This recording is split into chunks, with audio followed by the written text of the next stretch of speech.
Promoure i estimular l'acció emprenedora i l'autoocupació entre els estudiants és l'objectiu d'esta primera trobada organitzada per Saguntix, un projecte que entra als centres educatius i que es dirigeix principalment als alumnes dels cicles formatius. De alguna forma queremos entrar aquí para que los propios alumnos se den cuenta de que ahí fuera existen todavía muchas oportunidades y realmente existen también muchísimos recursos que muchas veces no se conocen, no se encuentran o no se saben encauzar, pero incluso desde financiación, desde tutela, desde ayudas a la hora de llevar las ideas y implantar un plan de negocio que realmente sea viable.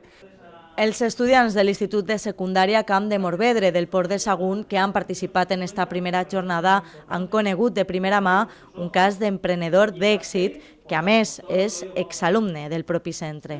Buscar proveedores, buscar los servicios, buscar el margen exacto para que funcione, pues lleva tiempo y bueno, si lo consigues, pues eso que te llevas. Yo creo que está muy bien, ¿no?, que te informen para poder seguir, ¿no?, y crecer y poder tener tu camino, ¿no?, poder hacer tu camino.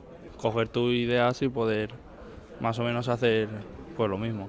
També col·laboren representants d'empreses innovadores de la zona i, a més, professors de la Universitat Politècnica de València per a parlar de tendències tecnològiques.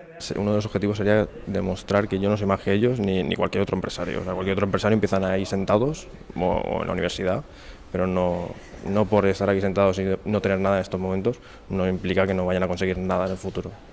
Unes trobades que donen als estudiants alternatives i recursos per a poder treballar una vegada finalitzen els seus estudis.